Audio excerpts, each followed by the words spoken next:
방학 잘 보내셨습니까? 예. 건강한 모습으로 이렇게 뵙게 돼서 반갑습니다.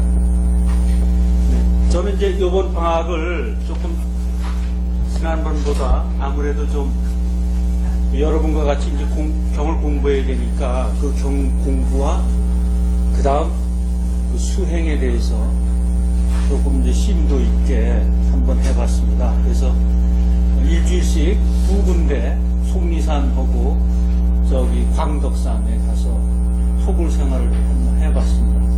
그리고 이번 학기는 이제 상불경 보살품부터 제28장 보현보살품 밝기까지를 다 마치겠습니다. 근데 이제 지난번에 상불경 보살품 1시간 했는데 왜 하느냐 하면 이왕 마지막 학기 요 끝에 학기가 우리 이제 보살품 5이 들어오지 않습니까? 그러면 그 5품을 서로 왜 상불경 보살로부터 시작을 해가지고 야광보살이든가 관세음보살이든가 묘음보살이든가 보현보살이 뒤에 나오는가 이게 연결이 돼야 돼요. 그래서 상불경 보살을 넣습니다. 그러니까 거기 대전제를 넣는 거죠. 보살은 이래야 한다는 것을 이제 부처님께서 말씀하신 것을 대전제로 해서 그래서 각 보살님은 우리를 어떻게 해주시나. 이제 보살님 기도만 계속 하시는 분도 그냥 무작정 하는데 그 이치를 알면은 훨씬 우리를 진짜로 도와줍니다. 이제 다음 시간에는요, 그동안에 왜 작년에 그 교통사고로 공구 밑에 깔려가지고 온 피가 지금도 피자국이 남자하다 그래요. 제가 그분을 모시고 지난번에 어딜 좀 차를 타고 어딜 갔다 왔는데 차 안에서 더 깊은 얘기를 많이 들었습니다. 그래서 제가 그거 여러분께 좀 들려들었으면 좋겠다 했더니 쾌의응낙을 하셨는데 오늘은 그 처사님이 병원에 가셔서 하루 종일 계시는 날이래요. 한 달에 한 번. 그래서 다음 주에 화요일날 오시겠어. 소위 교회에서 얘기하는 간증 뭐 그런 비슷하게 됩니다. 근데 이제 두 가지로 그분이 이제 이 부처님의 가호가 있었다는 것을 느꼈는데 본관에 차 안에 들어가지 않았습니까? 딱 깔렸는데 그거는 어쩔 수 없는 우리의 운입니다. 부처님이나 하느님을 잘 믿는다고 해서 열렬히 믿는다고 해서 목사나 신부나 스님이 사고 안 나는 법이 없거든요. 그건 닥치는 그거는 운입니다. 근데 그 운을 거기서 죽는 사람이 있고 살아나가는 사람이 있어요. 이번에 이제 봉구 밑에 딱 깔렸는데 피가 낭자했는데 이걸 빨리 들어줬으면 좋겠는데 교통순경이 왔는데 그냥 두드려야게. 그거가 17번이었대요. 그러니까 본인은 죽겠는데 이제 정신을 딱 차렸는데 관세음보살이 와서 자기를 꽉 껴안아주더래요. 차 밑에 깔려 있는데 관세음보살이 나타났는데 여러 가지 우리 상식으로는 좀 이해할 수 없는 일들을 그 짧은 시간에 겪으셨더라고요. 그래서 이제 본인의 말씀을 한번 들어보시면 관세음보살님이 틀림없이 우리를 지켜준다는 것을 이제 한번 느끼시게 될 겁니다. 다음 주에 한번 오셔서 기도 해설을 해보시기 바랍니다. 자, 오늘은 이제 그 상불경 보살품인데, 그럼 상불경 보살을 해야 관세음보살이 그렇게 해서 관음력으로 우리를 도와준다는 걸 알 수가 있어요. 이 연결이 되니까. 그래서 상불경 보살을 넣습니다. 이 상불경 보살은 아시다시피 모든 걸 가볍게 여기지 않는 보살입니다. 이게 상불경입니다. 상불경.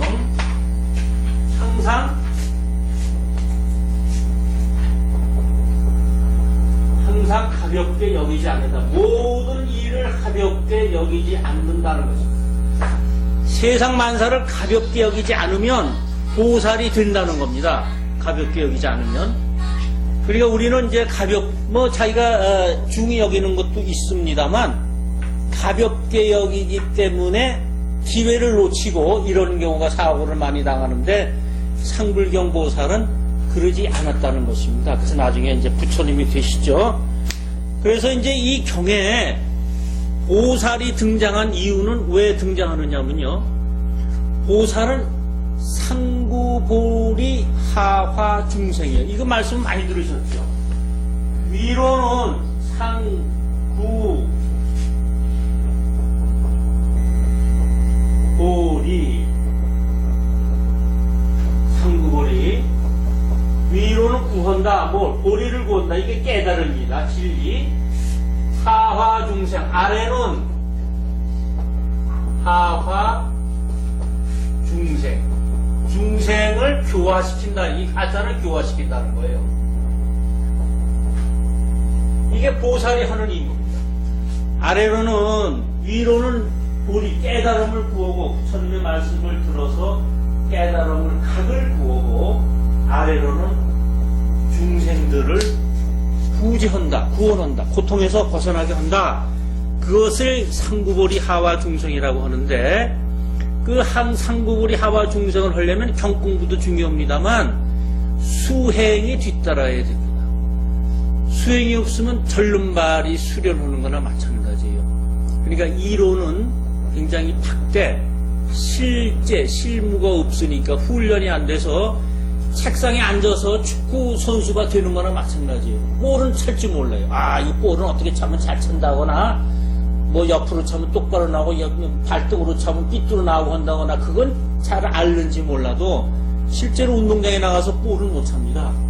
마찬가지로, 우리 보살이 되기 위해서는, 그, 경공부, 기도, 그리고, 훈련, 수료, 사마토 수행을 하시든가, 이런, 또 봉사, 이런 것들이 전부 수행에 들어갑니다. 그래서 우리는 이제 일승 수행을 합니다. 일승 수행, 그걸 해야 됩니다.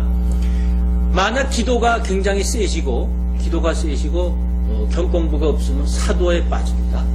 100% 빠집니다. 근데 본인은 모릅니다. 본인은 모르고, 한 2, 3년쯤 지나서 옆에서 보면 확 달라져 있어요. 그러면 이 사람이 사도에 빠졌는지 아닌지를 남이 평가해 줍니다. 본인은 절대 사도에 빠진 사람 항상 정도라 그럽니다. 자기가 옳다 그럽니다. 그래서 사도에 빠지는 게 굉장히 위험한데, 사도에 빠지면 3년 내 집안이 걸단납니다. 쌀독에 싹이 다 떨어지고, 애들 아프고, 남편 교통사고 나고, 틀림없이 그럽니다. 근데 본인은 굉장히 즐거워요. 인생이 즐겁고 환희심에 차고 그러는데, 그것은 마약과 같은 겁니다. 그래서 사도에 절대 빠지면 안 됩니다. 그리고 그러기 위해서는 우리가 바른 견해를 세워서 이건 옳다, 올바른 일이다, 아니다를 자기가 항상 가지고 있어야 되는데, 그거는 아는 것만으로는 불가능합니다.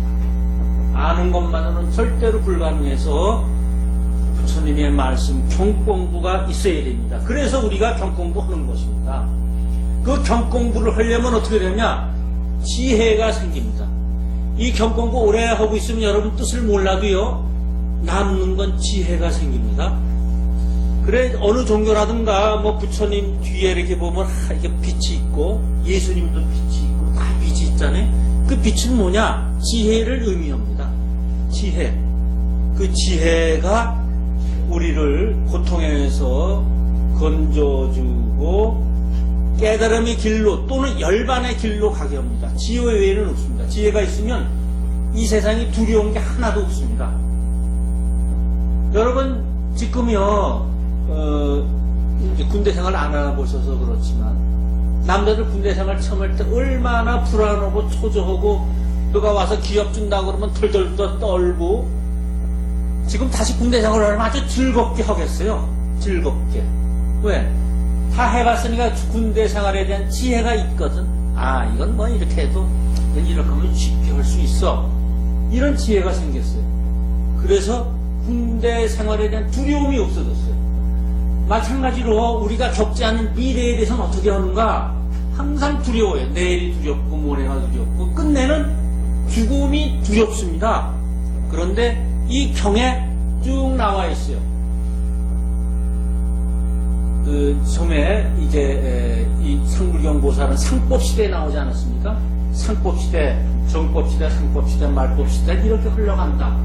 그런데 이게 은유로 표시됐기 때문에, 아, 내가 어떻게 살면 내 미래, 영혼은 영혼이 살아있으니까 그 미래 내 영혼은 어떻게 살 것이다, 어떻게 움직일 것이다를 짐작할 수가 있습니다. 그리고 수련을 많이 하면 과거에 대해서도 법에 대해서도 알지만 미래에 대해서도 알게 됩니다. 자연히.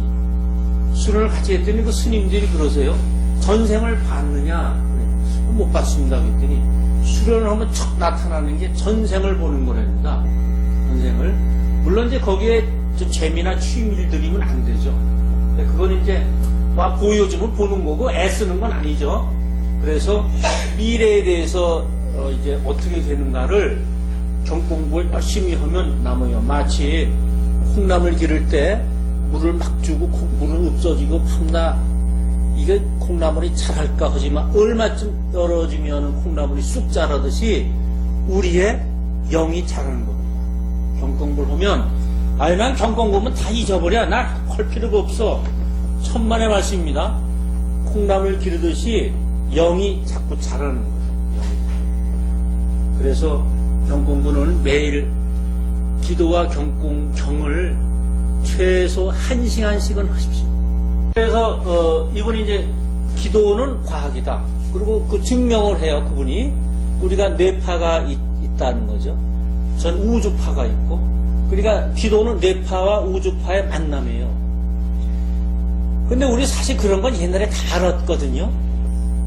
근데 옛날 분들은 그거를 현대적으로 말씀을 못 하셔가지고 좀 진감인가 했어요. 근데 이분은 이제 대학 교육도 받으시고 많은 공부를 하셔서 이게 과학이라는 거를 이제 증명해 오고 계십니다.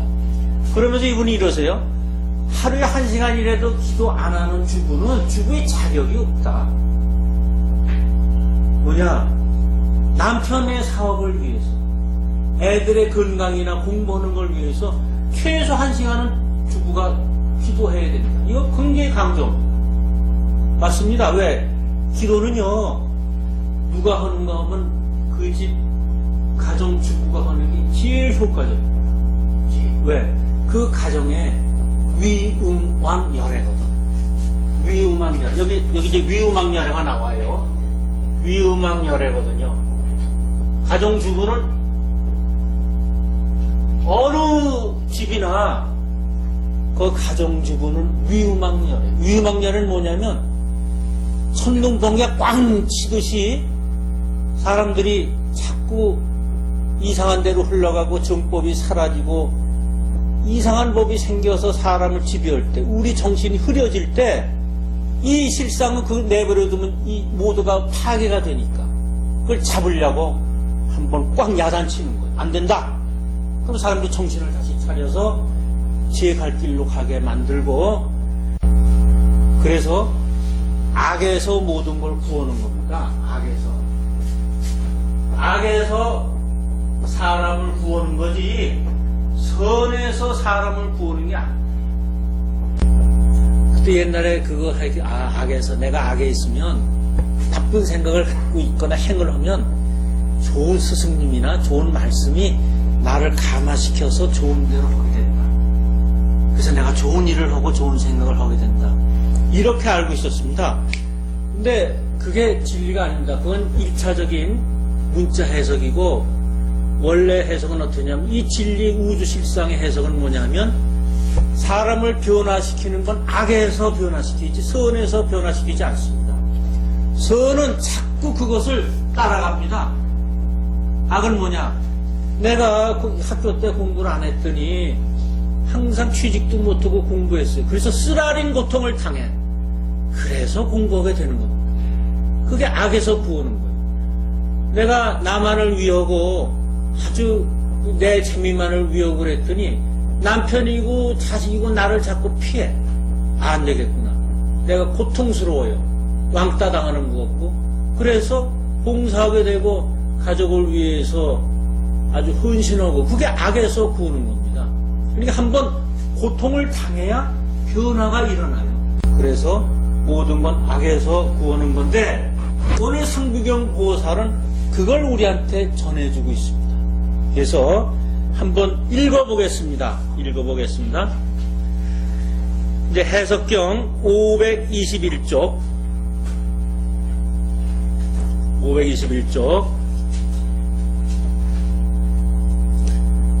읽으실 땐 묘법 현화경 제목을 꼭 붙이십시오. 밑에 이제 한글 읽겠습니다.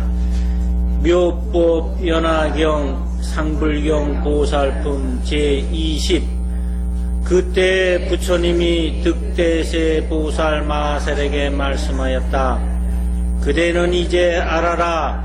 만일 비구 비구니 우바세 우바이로서 법화경을 지니는 일을 어떤 사람이 나쁜 말로 욕설하거나 비방하면 큰 죄를 받을 것은 앞에 말함과 같고 그에 얻는 공덕도 절에 말한 것과 같아서 눈과 귀와 코와 혀와 몸과 뜻이 청정하리라.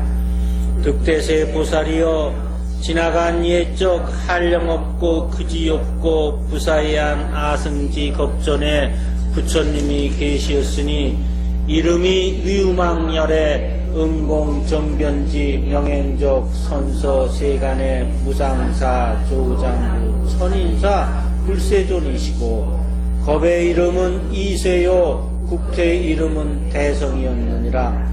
그 위우망 부처님이 그 세상에서 천상 인간과 아수라를 위하여 법을 말씀하시는데 성문을 구하는 이에게는 사제법을 말씀하여 나고 늙고 병들고 죽는 일을 뛰어나 끝끝내 열반케 하시고 벽지부를 구하는 이에게는 12년법을 말씀하며 보살들에게는 안욕따라 삼맥 삼보리를 인하여 6가지 바람일다법을 말씀하여 끝끝내 부처의 지혜를 얻게 하였느니라.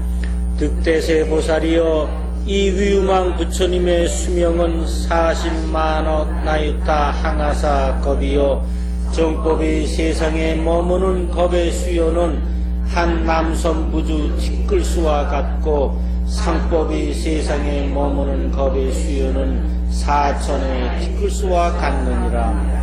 그 부처님이 중생을 이익해 하신 연후에 열반하였고 정법과 상법이 다 없어진 뒤에 이 국토에 또 부처님이 나셨으니 역시 이름이 위우망열의 응공정변지 명행적 선서 세간의 무상사 조장부 천인사 불세존이었느니라.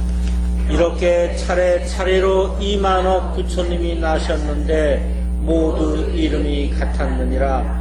최초의 위우망열하께서 열반하신 뒤 정법이 없어지고 상법 동안에 뛰어난 체하는 비구들이 큰 세력을 가지었고 그때 한 보살 비구가 있으니 이름이 상불경이라 하였느니라. 네, 여기까지 상불경 보살이 이제 등장하는 장면인데 그 배경을 이제 설명을 한 겁니다.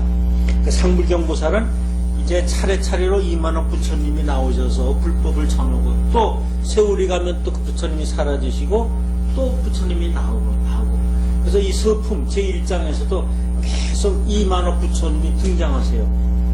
이것은 뭘 얘기하느냐면 부처님은 여러 가지 명호와 이름과 가르치는 방법은 달라도 진리 하나, 괴를 뚫는 진리 하나는 똑같다는 것입니다. 세월이 아무리 변하고 그래도 이 불법은 똑같다는 거예요. 석가모니 부처님이 가르치시는 거나 또 앞으로 만년 2만년 후에 또 부처님이 나오시면 그 부처님이 말씀하시는 거나 그 시대에 맞게 조금씩 다르겠죠. 표현 방법이 똑같다는 겁니다. 그 내용은. 왜? 진리이기 때문에. 진리이기 때문에 그 진리는 동서고금을 통해서 다 같다는 겁니다. 그때 이제 상불경 보살은 그럼 왜 그때 나타나는가? 사람들이 상법 시대에 있기 때문에 이제 정법, 상법, 말법 이렇게 나누지 않습니까? 그러니까 정법은 부처님의 말씀이 온전히 남아있어서 모든 사람이 정신을 똑바로 차리고 수행하는 시대를 정법 시대라 그럽니다.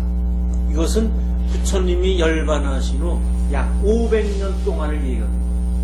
500년 동안. 그 다음에 상법입니다. 상법 시대는 이제 부처님 말씀은 남아있는데 그 요체, 진리 말씀보다 형식에 많이 따라요. 형식적인 거에 따라요. 그래가지고 뭐 탑을 많이 세운다든가 절을 많이 세우면 큰 자기가 공덕을 하는 걸로 생각해요. 그 형식을 많이 따라가는 게 상법시대인데 이거는 부처님 열반하신 후 1000년간을 얘기합니다. 1000년간. 그 다음에 이제 말법시대입니다. 말법시대는 부처님 열반하시고 10,000년간을 얘기하는 건데 이때는 부처님 말씀도 다 이제 흠이해서 사라지고 뭐 교법, 부처님의 법을 따르는 사람이 별로 드물어서 깨달음을 구하는 사람이 없어요. 별로 없어요. 요새를 얘기합니다. 말법시대. 요새를 얘기합니다. 그 말법시대 이렇게 시대적으로 이렇게 정법, 상법, 말법을 이렇게 나눴습니다만 실은 이건 은유적인 표현이고 실은 정법, 상법, 말법은 우리 마음속에서 매일 일어나는 현상입니다. 내가 아침에 일어나서 오늘은 참 사람답게 살아야지. 좋은 일도 한번 하고 누가 어렵다는데 찾아도 한번 가보고 그리고 인사 오래 못한 부모님도 가서 배웁고 내가 점심도 사드려야지 이렇게 마음 먹다가 이건 정법시대예요. 그러다가 점심때 되니까 내 할 일이 바빠서 그 싹 잊어버려요. 싹 잊어버리고 그냥 뭐 되는 대로 그냥 살다가 이게 상법시대. 말법시대 저녁 때가 되니까 내가 집 일찍 가면 뭐해. 내가 누구하고 만나서 술 한잔 먹고 고스톱이나 치러 가야지. 라든가 노름이나 하고 가야지. 이게 뭐예요? 말법시대예요. 그래서 상법, 정법, 말법은 시대적인 구분의 배경이 아니라 우리 마음가짐을 표현하는 게 이 세 가지입니다. 그래서 이렇게 불교에서는 이렇게 상법 이렇게 얘기합니다만 그러면 무슨 소리냐? 상법, 말법 시대에는 상불경 보살이 안 나와요. 정법 시대에도 안 나왔어요. 상법 시대에 나오거든요. 그럼 우리 마음이 어떻다는 겁니까? 상불경 보살은 우리 마음이 진가민가 할 때 정법도 쫓아는 것 같기도 하고 아닌 것 같기도 하고 그러니까 오락가락 할 때 믿음이 확고 있는 시대도 아니고 그렇다고 믿음이 없는 시대도 아니고 부처님이 계신가? 계신 것 같기도 하고 또 안 계신 것 같기도 하고 그럴 때 상불경 보살이 나타난 겁니다. 여기 상불경 보살은 언제 나타났냐면 득대세 보살에게 얘기를 했어요. 득대세 보살에게 상불경 보살은 이렇게 해야 된다고 부처님이 말씀하셨어요. 즉 이 우주 자연 진리 부처님은 언제 때 상불경 보살을 등장시키냐면 득대세 보살일 때, 즉 사람이 일을 잘해, 기운이 넘쳐, 사업도 잘해요. 남자로 봐서는 17, 18세라 그러시네요. 우리 스승님께서 17, 18세가 굉장히 위험한데 첫째 낳아서 이렇게 자랄 때까지 17세 전까지는 성장기고 17, 18세는 폐기기예요. 폐기. 뭐든지 다 돼. 막 자기가 기부종도 되고 그때는요 안 부러운 게 이 세상에 아무것도 없어요. 부자도 안 부럽고 재벌도 안 부럽고 잘생긴 사람 부럽지도 않고 이거 뭐 다 될 텐데 이런 폐기기예요. 그 다음에 그 이유는 이제 저겁니다. 그 노년기에 들어가는 거예요. 그러니까 노년 폐기기가 짧죠. 근데 사람은 요 폐기기에 실수를 해요. 그래서 득대세예요. 그때 누구나 내가 득대세가 되거든. 세력을 많이 얻거든. 뭐든지 이루어지거든요. 또 사람도 이렇게 그때를 보면은 되게 이렇게 격려해 주잖아요. 그러니까 자기가 최고인 줄 알아. 그럴 때 실수하기 좋으니까 상불경 보살, 모든 거를 가볍게 여기지 말라라는 경고장을 부처님께서 주시는 겁니다. 그래야 고통에서 벗어난다는 거예요. 모든 걸 가볍게 여기면, 세력을 얻어서 가볍게 여기면 꼭 고통이 뒤따른다. 이런 경고의 말씀인 것입니다. 그래서 상불경 보살은 우리한테 어떤 메시지를 주느냐 하면요. 우리의 고통은 그 본질은 어떻게 해서 시작하느냐면 이 가지고 있는 육신이 나다라는 데 있어서 시작을 해요. 이 육신이 나다. 그래서 반야신경이라든가 모든 경전이 이 육신은 아니다. 이 육신은 그냥 지수화풍이 뭉쳐져서 있고 이 인연이 떠나면 육신 아무것도 아니다. 그래서 공이다. 이런 공사상을 계속 가르치시는 거예요. 이 육신이 나다라고 생각하기 때문에 육신을 잘 꾸미려고, 좋게 꾸미려고, 이쁘게 하려고, 잘 먹으려고, 잘 입히려고 하는 거기 때문에 투쟁이 생기고 증오가 생기고 싸움박질이 생겨서 고통이 생기는 겁니다. 그래서 상불경 보살은 이 육신은 아무것도 아니다. 제일 중요한 거는 불성이다. 불성, 또 자성이다. 이러는 것을 저희한테 가르쳐요. 그러니까 이제 다른 사람이 그냥 매를 때리고 돌을 던지고 기왓장을 던지고 그래도 도망가면서 나는 당신들을 없인 여기지 않는다. 당신들은 다 부처가 된다. 그러거든요. 아니 우리가 생각해 보십시오. 욕하고 때리고 하는 사람을 보고 너 부처가 된다거나 성인이 된다. 이거 상황에 맞지 않거든요. 근데 상불경 보살은 그 본성이 누구한테나 있다는 것을 믿고 우리한테 메시지를 주는 겁니다. 이 법화경은 부처님께서 열반하시기 8년 전부터 쭉 설으셨잖아요. 법화경을 설으시기 위해서 뭐 금강경이라든가 뭐 나머지 경전들을 설했다 이렇게 말씀하셨어요. 그래서 법화경을 최후의 말법시대의 경전으로 공부를 해야 우리가 구원을 얻고 가는 경전은 준비 단계다 했습니다. 여기 와서 꽃을 피우는 겁니다. 그래서 보살품이 있어요. 그래서 우리의 자성, 그 자성 불성의 씨앗, 이게 이제 우리가 자연과 합한다는 자연 즉 인간은 즉 자연 실상이다라는 표현과 마찬가지인 것입니다. 그래서 이제 부처님이 이렇게 말씀을 하고 계세요. 득대세 보살에게 말씀하시고 이제 남을 바쁘게 하면 안입이 설신이 우리 육군이 이제 바빠져서 앞을 보지 못한다. 뭐 장님이 돼서 못 본다는 게 아니라 눈은 뜨고 있으되 자기 미래 앞길을 못 본다는 거예요. 고통의 바다에 떨어지는 거죠. 이런 거를 계속 말씀하고 계십니다. 그래서 획대제보한다. 남을 비방하면 큰 죄를 받는다는 거예요.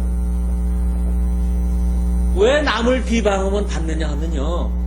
남한테 못할 소리를 했으니까 우리 인간은 이렇게 생각하죠. 근데 이 불법은 그렇게 하는 겁니다. 이 우주 만물에 태어난 것은 비록 나를 귀찮게 하는 미물이라도 다 있을 만한 가치가 있어서 태어난 거예요. 다 이렇게 어우러지게끔 하기 때문에 태어난 건데 사람도 마찬가지예요. 우리 반 60명인데 누구 하나 때문에 참 단체 기합을 받는다거나 그럼 때문에 우리 성적이 반 성적이 떨어져서 담임 선생님이 골치가 아프다거나 그럼 옛날에 그랬어요. 선생님들은 그래서 야, 너 때문에 우리 반 석차가 떨어지고 어쩌고 저쩌고 너 다른 반에 가라. 학교 다니지 마라. 그게 획대제보예요. 왜? 그 친구도 그 학생도 다 있을 만한 이유가 있기 때문에 나온 거거든요. 근데 넌 필요 없어. 넌 안 돼. 특히 자식 여럿인데 자식을 보고 그런 눈치를 주면 절대 큰일 납니다. 너는 열등하다든가 큰 언니에 비해서 작은 언니가 좀 못하다든가 이러면 절대 안 됩니다. 이 우주 실상은 그걸 가리지 않아요. 만약 가렸다면 잘생긴 사람이나 못생긴 사람이나 잘난 사람이나 못난 사람이나 만약 우주 실상이 가렸다면 도둑놈 집은 햇빛도 비치지 말고 비도 내리지 말아야죠. 근데 다 죽어서 약초에 보면서 큰 나무, 중간 나무, 작은 나무가 똑같이 비를 받거든. 자기 받을 만큼 받거든. 큰 나무는 크게 받고 작은 나무는 작게 받아서 다 열매를 매우 다 만들거든요. 그런데 그건 평등해요. 그래서 이 세상은 평등이고 부처님 법은 평등인데 이렇게 매리 비방하고 나쁜 말로 욕설하면 획대제보한다. 이러는 것은 바로 우리가 뭐 쓸데없다거나 넌 필요없다거나 이런 얘기를 절대 하지 말라는 겁니다. 그럼 그 죄는 누가 받는가? 실상이 그 사람한테 줍니다. 부처님이 주는 게 아니라 다른 사람이 주는 게 아니라 우주실상이 그 사람한테 줘요. 왜?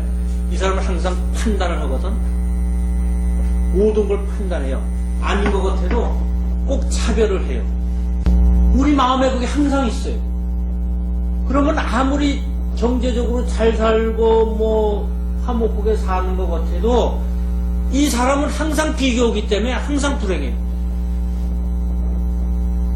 그러니까 내가 100만 원을 가지고 있으면 101만 원 가진 사람한테 내가 화가 나고 못 살겠는 거예요. 내가 50평 집에 살고 있으면 52평 사는 사람한테 항상 뿔려 사는 거예요. 그러니까 행복이 없죠. 가지고 있는 데가 전부인데 자기가 가지고 있는 그 우주 자체가 전체인데 그것을 자꾸 비교하면은 안 된다 하는 게 상불경 보살의 말씀인 것입니다. 그래서 이제 사제법을 말씀하고 뭐 이제 아시죠? 고집멸도 이런 것도 하시고 그다음 이제 12년법도 말씀하고 보살들에게는 이제 육바라밀 이것도 말씀하고 계십니다. 요거 이제 자세히 그런 걸 하다 보면은 그러니까 다음에 나오면 이걸 말씀을 드리겠습니다. 그리고 이제 상불경 이제 보살이 등장하고 나서 이제 그 다음에 상불경 보살은 어떻게 했는가. 그래서 나중에 안욕따라 삼맥삼보리를 얻고 끝내는 부처가 됐는가. 그게 이제 그 다음 장에 나옵니다. 제가 이제 그 다음 한번 읽어보겠습니다. 524쪽 같이 한번 읽어보죠. 상불경 이제 그렇게 등장하죠. 상법시대에. 자, 득대세 보살이여 무슨 인연으로 이름을 상불경이라 하였느냐. 이 비구가 무릇 만나는 이는 비구거나 비군이거나 무쇠거나 우바이거나 보는 대로 예배하고 찬탄하면서 이렇게 말하였느니라. 내가 그대들을 매우 공경하고 감히 경멸하지 못하노니 왜냐하면 그대들이 다 보살의 도를 행하여 마땅히 성불할 것이니라. 이 비구가 경전을 전심하여 읽거나 외우지는 아니하고 다만 예배만을 행하는데 멀리서 사부대중을 보더라도 일부러 따라가서 예배하고 찬탄하면서 내가 그대들을 경멸하지 못하노니 그대들이 다 마땅히 성불할 것이니라 하였느니라. 사부대중 가운데 성을 내거나 마음이 부정한 이가 있다가 나쁜 말로 욕설하면서 말하기를 이 무지한 비구야 어디서 왔길래 스스로 말하되 내가 그대들을 경멸하지 못하노라 하면서 우리에게 마땅히 성불하리라고 수기를 주느냐. 우리는 그런 허망한 수기를 받지 아니하리라. 이렇게 여러 해를 다니면서 항상 욕설을 당하여도 성도 내지 아니하고 항상 말하기를 그대들이 마땅히 성불하리라 하였느니라. 이렇게 말할 적에 여러 사람이 작대기로 치거나 돌을 던지면 멀리 피하여 달아나면서 음성을 높여서 외치기를 내가 그대들을 경멸하지 못하노니 그대들이 다 마땅히 성불하리라 하였느니라. 그가 항상 이렇게 말하므로 뛰어난 채 하는 비구 비구니와 우바세 우바이들이 별명을 지어 상불경이라 말했느니라. 여기까지. 그러니까 이제 상불경 보살은 왜 됐느냐 하면 그렇게 자기를 구박하고 때리고 비방해 도망가면서 당신은 성불할 것이다 이렇게 했다는 것입니다. 그러면 상불경 보살은 자기를 매리 비방하고 귀찮게 해도 고통을 줘도 넌 앞으로 잘 될 것이다 이렇게 했다는 것입니다. 그럼 상불경 우리는 상불경 보살만큼 안 되더라도 우리가 지금 불법 공부를 하고 이렇게 하는 건 작게는 내가 속해 있는 우리 집안을 편안케 하고 그 다음 조금 넓혀서 우리 동네를 편안케 하고 그 다음에 뭐 지역을 하고 세계 우리나라를 편안케 하는 그런 목적을 가지고 있는 것도 당연합니다. 그렇게 하셔야 됩니다. 그래서 이 사회가 불국토를 이루어서 아주 명랑하고 그런 살기 좋은 나라가 돼야죠. 근데 작게 그런 힘은 없다 그래도 우리 가정에 자손들한테는 만약 나를 고통을 주는 자손이 있다 그래도 삼불경처럼 난 널 믿어. 너 성공할 거야. 이러라는 겁니다. 넌 성불할 거야. 작대기로 얻어 터지면서 너는 성불할 거야 라고 하는 것은 다시 얘기해서 우리 집안에서 너 지금 실패했지만 부도냈지만 너 성공할 거야. 이래야 그놈이 성공하는 거지. 그 기운이 가서 에휴 끝이야. 표정이라든가 말을 하면 안 된다는 거야. 그러니까 가정주부가 위우망열애인 것입니다. 그럼 그렇게 된다는 거예요. 이 우주실상은 그런 기운을 가지고 있는데 그런 기운을 가정주부가 매개체로 해서 자꾸 자식들한테 주는 거예요. 그래야 자식이 나중에 크게 되는 거지. 그런 걸 한 번도 못 받아본 애는 그런 걸 구할 길이 없습니다. 남이 그걸 주겠습니까? 형제간에도 안 주는데 누가 줘요? 부모밖에 줄 수 없는데 형제간에도 형이 잘 살고 나 못 살면 기분 나쁜 거예요. 그러니까 이 상불경 보살은 항상 내게 고통을 줘도 나를 때려도 그렇게 하라는 겁니다. 그렇게. 그래서 상불경 왜 그러면 여기 프린트브를 조금씩 이제 봐주시고요. 근데 2페이지 상불경 보살은 왜 득대세 보살에게 했나? 왜 득대세를 등장시켰나? 프린트물 2페이지요. 그것은 누구나 득대세가 될 때 가장 위험하기 때문에 그렇다. 이렇게 했습니다. 일이 잘 풀릴 때 위험하다. 그러니까 조심하라는 거죠. 조심하라는 것이고. 그 다음에 이제 3페이지를 보시면은, 그 전개, 성경보살 그 전개 4번이 있습니다. 그렇게 했더니, 이제 대신통력과 요설변력과 선정력을 얻고 하는 그런 이제 이런 그 삼경보살 하면 최소한도 이 세 가지가 온다는 거예요. 그 우리가 그걸 가질 수 있다는 겁니다. 우리가. 대신통력이 있어요. 그러니까 미혹에서 벗어나요. 뭐 신통이라는 게 크게 뭐 내가 뭐 이렇게 눈만 껌뻑이면 누가 나타나고 그러는 게 아니라 미혹, 내 속에 있는 미혹이 없어지는 힘을 얻어요. 우리 고통이 미혹, 먼지에서 시작하거든요. 무명에서. 그게 없어지. 왜? 지하가 밝아지니까. 그 다음에 요선별력이에요. 모든 사람을 설득할 수 있는 힘을 가져요. 요설변력. 모든 사람을 설득할 수 있는 힘을 가져요. 그 다음에 대선정력을 가져요. 이거는 뭐냐면 생사 없는 열반 낙을 가져요. 이때 생사가 없다는 것은 불교에서 생사가 없다는 우리 육신을 얘기하는 게 아닙니다. 육신은 생겼다 멸하고 이러면 당연하죠. 이때 불교에서 생사는 뭘 얘기냐면 나고 죽는 것이 없다는 거예요. 나고 없어지는 것이 없다. 그게 이 진리는 1000년, 2000년, 뭐 만년이 지나도 다음 부처님 와도 다 그 말씀하시는 거예요. 그러니까 다음 세상에 와도 8불세계가 와도 9불세계가 와도 상불경을 하면 상불경을 해. 너 득대세가 될 때 세를 얻어서 막 내 마음대로 된다고 그럴 때 조심하라. 이게 조심해. 그렇지 않으면은 위우망열한테 큰일 난다. 이 위우망열한테. 이게 상불경 보살의 얘기입니다. 그래서